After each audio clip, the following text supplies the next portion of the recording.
नमस्कार, मैं हुसैन रिजवी। सुशांत केस के ड्रग्स कनेक्शन की जांच अब रिया के घर तक पहुंच रही है। एनसीबी ने अब तक शौविक चक्रवर्ती से जुड़े 2 ड्रग्स पेडलर्स जैद विलात्रा और बासित को गिरफ्तार कर लिया है। जैद ने शौविक को ड्रग्स की सप्लाई की थी। इस नेटवर्क में बासित भी जुड़ा हुआ है, जो शौविक का दोस्त है। बासित ने शौविक को जैद का नंबर दिया था। इंडिया टीवी की टीम ने ड्रग्स पैडलर जैद और बासित के घर जाकर पड़ताल की है और इस इन्वेस्टिगेशन में बड़ा खुलासा हुआ है। जैद ने बांद्रा बॉयज नाम का एक व्हाट्सएप ग्रुप बनाया था और इसी बांद्रा बॉयज ग्रुप के जरिए वो ड्रग्स की सप्लाई किया करता था। एनसीबी शौविक चक्रवर्ती की चैट को अब खंगाल रही, जिसके मुताबिक इसी साल 17 मार्च को शौविक ने सैमुअल मिरांडा को जैद से ड्रग्स लेने के लिए भेजा था। जैद ने मिरांडा को 10,000 रुपए में 5 ग्राम ड्रग्स बेची थी। तो ड्रग्स का कनेक्शन की जो जांच है वो अब रिया एंड फैमिली तक पहुंच रही है और इसकी जद में शौविक चक्रवर्ती आता हुआ नजर आ रहा है। 2 ड्रग पैडलर्स को एनसीबी ने गिरफ्तार किया है, जैद और बासित शौविक का दोस्त बताया जा रहा है और यह बताया जा रहा है कि बासित के जरिए जैद से ड्रग्स खरीदी गई है। जैद के एनसीबी की गिरफ्त में आने और खुलासा करने के बाद रिया और शौविक का ड्रग्स नेटवर्क बेपर्दा हो गया है। रिया के भाई शौविक के कई ड्रग पैडलर्स से रेगुलर कांटेक्ट में होने की बात की भी पता चली है। एनसीबी ने शौविक के करीबी जिस ड्रग्स पैडलर जैद को पकड़ा है, इंडिया टीवी ने उसका घर ढूंढ निकाला है। जैद बांद्रा की पॉश कॉलोनी के जिस अपार्टमेंट में रहता था, वहां से इंडिया टीवी संवाददाता जय प्रकाश सिंह ने एक रिपोर्ट हम तक पहुंचाई है। देखिए उसे अब। नारकोटिक्स कंट्रोल ब्यूरो ने जिस जैद को पिक किया है, उस जैद की जो लोकेशन है वो बांद्रा की यही 29th रोड पर ये जो मैरियन अपार्टमेंट है, मैरियन हाउस है, इसी बिल्डिंग में जैद रहता था और यहीं पर नारकोटिक्स कंट्रोल ब्यूरो की जो टीम है वो यहाँ पर आई और यहाँ पर जैद को पिक किया। जैद के बारे में जो जानकारी मिली है वो ये है कि शौविक चक्रवर्ती के संपर्क में लगातार जैद बना हुआ था और शौविक चक्रवर्ती जो है उसको जो ड्रग सप्लाई करने का काम है वो जैद ने किया था। जो व्हाट्सएप चैट आई है सामने, उस व्हाट्सएप चैट में जैद का जो मोबाइल नंबर है वो जांच एजेंसियों को मिला, जिसके बाद जांच एजेंसियां जो है यहां पहुंची और नारकोटिक्स कंट्रोल ब्यूरो ने यहां से जैद को उठाने के बाद जो बासित है उसे मस्जिद गली के सामने जो एसबी रोड है उस आशीर्वाद अपार्टमेंट से उठाया। और यहां पर सबसे अहम बात यह है कि ये पूरा जो 29th रोड नंबर है ये आप देखना चाहेंगे तो ये बहुत ही पॉश इलाका है बांद्रा का और बांद्रा के कार्टर रोड और टर्नर रोड को ये इलाका मिलता है। और नीचे जो मैरियन हाउस के नीचे जो तमाम लोग हैं ये बहुत ही हाई प्रोफाइल लोग हैं, हाई प्रोफाइल इलाके में जैद रहता है। तो अब नारकोटिक्स कंट्रोल ब्यूरो जो है लगातार ये जो है चेक कर रही है कि कैसे इस पूरे मामले में जो जैद है उसका नेटवर्क क्या है और कहां पर ये ड्रग जो है वो सप्लाई क्या करता है। इन तमाम चीजों को लेकर जो है वो अब एनसीबी जांच कर रही है। कैमरामैन विमल के साथ Jai Prakash Singh, India TV, Mumbai. India TV के ब्यूरो चीफ जो मुंबई में है, जय प्रकाश सिंह, उन्होंने एक और ड्रग पैडलर्स बासित के घर जाकर पूरी पड़ताल की है। बासित परिहार पॉश इलाके बांद्रा के आशीर्वाद अपार्टमेंट में रहता है। जयप्रकाश सिंह बासित के फ्लैट नंबर C8 तक भी पहुंचे, लेकिन कई बार कॉल बेल बजाने के बावजूद किसी ने दरवाजा नहीं खोला। अब्दुल बासित परमार के घर के बाहर हम यहाँ पर मौजूद हैं, लेकिन घर का दरवाजा बंद है। कोशिश हम करते हैं यहाँ पर बात करने की, अगर कोई बात करता है, क्योंकि नीचे कोई बात करने के लिए तैयार नहीं है। रात को यहाँ पर एनसीबी की टीम आई थी और अब्दुल बासित परिहार जो 23 साल का लड़का है उसे यहाँ से एनसीबी की टीम ले गई है। ये जो शौविक है, शौविक के पूरे ड्रग कनेक्शन में अब्दुल का नाम आया है, जैद का नाम आया है और सुरजीत का नाम आया है। इन तीनों को गिरफ्तार किया है नारकोटिक्स कंट्रोल ब्यूरो ने ड्रग डिस्ट्रीब्यूशन और ड्रग पैडलिंग के केस में। अब ये पता लगाया जा रहा है कि कितने बॉलीवुड की हस्तियों के साथ ये संपर्क में थे और जो शौविक है उसके साथ में ये जो अब्दुल है, जैद है और जो मल्होत्रा है, ये तीनों क्या पार्टियों में जाते थे? क्या सुशांत सिंह राजपूत के घर पर ये गए थे? क्या सुशांत सिंह राजपूत के अलावा ये रिया के जो जुहू का घर है, जुहू तारा रोड का, वहां भी ये गए थे? और ड्रग पैडलिंग के धंधे में ये कब से हैं और शौविक को ये ड्रग कैसे सप्लाई करते थे? इनका जो बॉस है, यानी कि जो ड्रग सिंडिकेट चलाने वाला बंदा है, वो कौन है? और क्या इनके दुबई और जो यूरोपियन कंट्रीज है वहां से जो ड्रग की सप्लाई होती है उनसे इनका कोई कनेक्शन है क्या? इन तमाम चीजों की जांच करने में नारकोटिक्स कंट्रोल ब्यूरो की टीम जुटी हुई है। जैद और बासित की गिरफ्तारी के बाद अब शौविक पूरी तरह से एक्सपोज हो चुका है। आप ये पूरा नेटवर्क अब समझिए जरा कि कैसा है ये नेटवर्क, कैसे शौविक तक ड्रग्स पहुंचा करती थी। जैद एक ड्रग्स पेडलर है। जैद ने ही शौविक को ड्रग्स सप्लाई की। इस नेटवर्क में बासित भी है जो शौविक का दोस्त है। बासित ने शौविक को जैद का नंबर दिया था। अब आपको बताते हैं कि शौविक के ड्रग्स नेटवर्क की चेन आखिर कैसे टूटी है। दरअसल सुशांत केस में पूछताछ के दौरान ईडी को ड्रग्स कनेक्शन के इनपुट मिले जो उसने एनसीबी को दिए। ईडी के इनपुट पर 27 और 28 अगस्त को एनसीबी ने छापेमारी की और इस छापेमारी में ड्रग्स पेडलर अब्बास लखानी और करण अरोड़ा गिरफ्तार हुआ। अब्बास लखानी से जैद विलात्रा के कनेक्शन का पता चला। एनसीबी ने ड्रग्स पेडलर जैद विलात्रा को गिरफ्तार कर लिया जिसने पूछताछ में शौविक चक्रवर्ती को ड्रग्स सप्लाई करने की बात मानी है। एनसीबी ने जैद के पास से विदेशी करेंसी और ड्रग्स बेचने से मिले करीब 9.5 लाख की इंडियन करेंसी भी बरामद की। जैद से पूछताछ में शौविक के क्लोज कॉन्टैक्ट बासित का नाम सामने आया जिसे गिरफ्तार कर लिया गया है।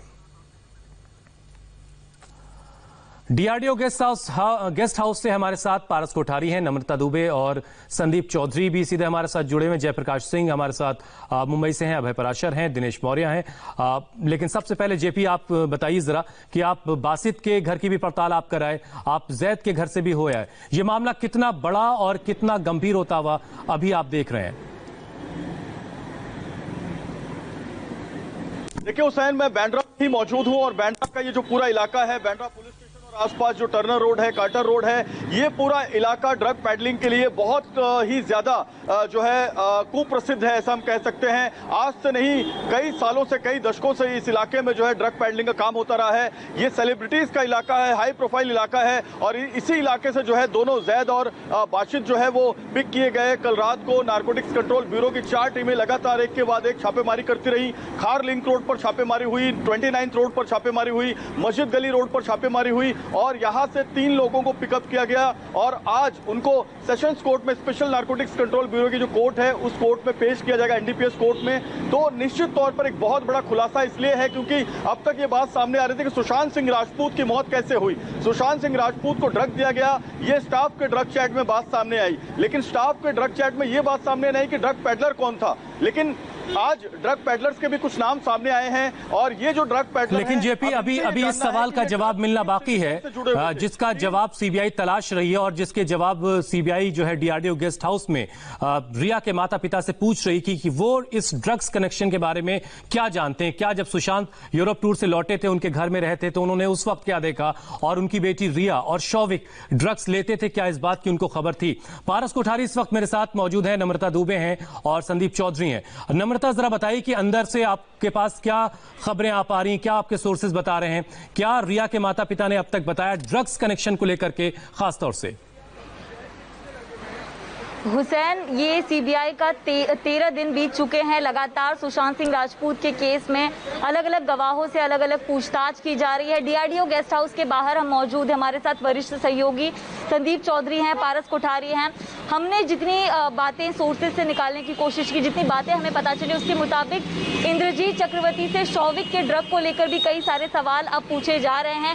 साथ ही जितने भी सुशांत के स्टाफ हैं, नीरज, केशव और श्रुति मोदी से भी सवाल पूछे जा रहे कि क्या उन्हें भी कोई जानकारी थी ड्रग को लेकर, और भी बहुत कुछ जो सवाल अब ड्रग को लेकर पूछे जा रहे हैं उसके बारे में हमारे सहयोगी संदीप चौधरी से भी जानना चाहते हैं। संदीप जी, क्या कुछ इंद्रजीत से शौविक के ड्रग को लेकर भी सवाल पूछे जा रहे हैं? देखिए, ड्रग्स को लेकर सवाल पूछे जा रहे हैं, साथ ही साथ ट्रांजैक्शन दूसरा विषय, तीसरा विषय कंपनी के अकाउंट्स को लेकर। ये तीनों विषय जो हैं इंद्रजीत चक्रवर्ती को पूछे जा रहे हैं। 8 तारीख के दिन और 14 जून के दिन जो 3 शख्स उस घर में मौजूद थे, नीरज, केशव और तीसरा सिद्धार्थ पिठानी, इन तीनों को भी बुलाया गया, उनके साथ भी पूछताछ की जा रही है। जैसे कि सिद्धार्थ पिठानी के जो बयान हैं अब तक सीबीआई के सामने रखे गए हैं, अलग अलग कॉन्ट्राडिक्शन उसमें नजर आए, इसको लेकर उसके साथ बार बार पूछताछ की जा रही है। आज 13वां दिन है, 13वें दिन भी उसके साथ पूछताछ इस वक्त सीबीआई के ऑफिस में चल रही है। पारस, हमें ये बताइए कि सिद्धार्थ पिठानी और नीरज से लगातार सीबीआई इतने वक्त से पूछताछ क्यों करे? क्या ऐसा रीजन है कि इनसे लगातार पूछताछ होती आ रही है? जी बिल्कुल सही कहा आपने नम्रता, क्योंकि सिद्धार्थ पिठानी सबसे अहम कड़ी है इस पूरे केस में। सिद्धार्थ पिठानी वो शख्स है जिसने दरवाजा खोला और वो अंदर गया, उसने चाबी वाले को बाहर भेजने का फैसला भी सिद्धार्थ पिठानी का था, और वही वो शख्स है जिसने हरा कुर्ता काटकर सुशांत की बॉडी को नीचे उतारा, ऐसा सिद्धार्थ पिठानी का क्लेम है। तो अब सिद्धार्थ पिठानी सबसे अहम कड़ी, और सिद्धार्थ पिठानी ड्रग्स केस में भी बहुत अहम कड़ी है, क्योंकि ड्रग्स केस की जो चैट सामने आई है उसमें भी सिद्धार्थ पिठानी का नाम बार बार लिया जा रहा है। इसलिए सिद्धार्थ पिठानी से पहले दिन से सीबीआई पूछताछ कर रही है, पहले दिन से आज तक लगातार पूछताछ चल रही है। नम्रता, मुझे आपसे और पारस से यह भी समझना है कि बॉलीवुड को पारस कवर करते हैं, बॉलीवुड में ड्रग्स कितनी गहराइयों तक उसकी जड़ें हैं, इस सवाल का जवाब मैं आपसे लूंगा, लेकिन उससे पहले जरा अभय के पास चलते हैं। अभय पराशर इस वक्त दिल्ली में मौजूद हैं। अभय, आपके पास क्या इनपुट है, क्या अपडेट है? दिल्ली में किस तरह का की हलचल हो रही है मुंबई में इस पूरी जांच पड़ताल को लेकर के? देखिए, बिल्कुल जो नारकोटिक्स डिपार्टमेंट है उसकी जो इन्वेस्टिगेशन है वो इस वक्त बहुत तेजी से चल रही है। अभी जिस जैद नाम के शख्स को गिरफ्तार किया है एनसीबी ने, जो दिल्ली से टीम गई है, उससे कई सारे इनपुट्स मिले हैं। उससे ये भी इनपुट मिला है जैद से कि जैद जो है ये लगातार रिया चक्रवर्ती का जो भाई है शौविल चक्रवर्ती, उसके लगातार टच में था, उसके संपर्क में था, और कुछ व्हाट्सएप चैट निकलकर भी सामने आई हैं जिस चैट में ये साफ तौर पर दिख रहा है कि रिया का भाई जो है वो ये निर्देश दे रहा है सैमुअल मिरांडा को कि वो जैद से बट जो है ड्रग्स है वो 5 ग्राम खरीद ले 10,000 रुपए देके, और जैद का नंबर भी शोविक चक्रवर्ती ने ही शेयर किया था सैमुअल मिरांडा को। एक ये पूरा ग्रुप है जो कि ईडी की जो इन्वेस्टिगेशन थी, ईडी ने ये तमाम चैट जो है नारकोटिक्स डिपार्टमेंट को दिए हैं। एक और बात मैं आपको बता दूं कि बासित का जो जिक्र निकलकर सामने आया है, ये जैद से जब पूछताछ की गई तो जैद का जो कम्युनिकेशन था जिसमें शोविक चक्रवर्ती, जिसमें सैमुअल मिरांडा था, उसमें बासित का नाम भी निकलकर सामने आया कि यह भी संपर्क में था। इसीलिए इन्वेस्टिगेशन में ज्वाइन कराया है बासित को। हालांकि ऑफिशियल तौर पर हुसैन अभी बासित की गिरफ्तारी नहीं दिखाई है, लेकिन सूत्र बता रहे हैं कि बहुत जल्द बासित की भी गिरफ्तारी एनसीबी कर सकती है। फिलहाल जो 3 मेन लोग हैं, 3 मेन अहम जो लोग हैं, अब्बास, करण, पहले उन्हें इंटरोगेट किया एनसीबी ने, जिन्हें सबसे पहले गिरफ्तार किया था 1 सितंबर को। उसके बाद पहुंचे, फिर बासित तक पहुंचे, जैद की गिरफ्तारी, और अब एनसीबी किला कोर्ट में पेशी की तैयारी कर रही। दिनेश, आप बताइए कि कितने बजे का वक्त है? देखिए, आज उनकी पेशी मुमकिन नहीं है क्योंकि कोरोना की वजह से कोर्ट का समय जो है वो काफ़ी कम, 11 से सिर्फ 3 बजे तक रखा गया था। जो एनसीबी के बड़े अधिकारी, उनसे हमारी बातचीत हुई, उनका कहना है कि आज सुबह जो है जैद को अरेस्ट दिखाया गया, तो उनके पास अभी भी टाइम विंडो है, 24 घंटे के अंदर पेश करना होता है, तो वो लोग कल पेश करेंगे। आज संभावनाएं बिल्कुल न के बराबर है। इस तरह की आधिकारिक जानकारी जो है एनसीबी की तरफ से दी गई। लेकिन एक चीज बता दूं, जैसे कि मेरे सहयोगी अभय कह रहे थे कि अब तक की जो पूछताछ में जैद जो है अभी कई सारी जानकारी छुपा रहा था। इनिशियल पूछताछ में जैद ने बताया था कि कोरोना लॉकडाउन की वजह से उसे बिजनेस में काफी नुकसान हुआ था, इसलिए वो इस धंधे में आया था। लेकिन जो जांच के दौरान जो चैट्स पाए गए उसमें शौविक जो है 17 मार्च को मिरिंडा को कहता है कि आप जाइए जैद से ड्रग्स खरीद कर लेकर आइए। लॉकडाउन जो है वो 21 मार्च से जो है वो जो है लागू आता। तो कहीं ना कहीं ये जो झूठ है, ये काफी लंबे समय से जैद इस पूरे रैकेट में इन्वॉल्व था। और एक और अहम चीज जांच में निकल कर आई कि पेज 3 जो पार्टीज होती थी, उन पार्टीज में जाता था तो क्या वहां पर भी सप्लाई होता था। एक और अहम चीज, 10 लाख उसके पास से बरामद किए गए थे। एक बहुत बड़ा अमाउंट है जो इसने महज कुछ ही महीनों के भीतर ये कमाया है। तो इसका ट्रांजैक्शन रूट क्या था, फाइनेंशियल ट्रांजैक्शन ठीक है दिनेश, की ड्रग्स कनेक्शन में बहुत कुछ सामने आ रहा है, लेकिन अब सवाल एक ये भी है क्योंकि सुशांत सिंह राजपूत केस में कितनी प्रोग्रेस हुई है और ये ड्रग्स का कनेक्शन उससे कितना कनेक्ट हो पा रहा है। जेपी, आप जरा समझाइए कि ड्रग्स की जो बातें हम पिछले काफी वक्त से देख रहे हैं, वो अब सुशांत सिंह राजपूत के केस में कितना वो उसका आधार बन रहा है, और हम कितना उम्मीद करें कि कितने वक्त के बाद एक प्रॉपर क्लोजर की तरफ ये केस बढ़ेगा।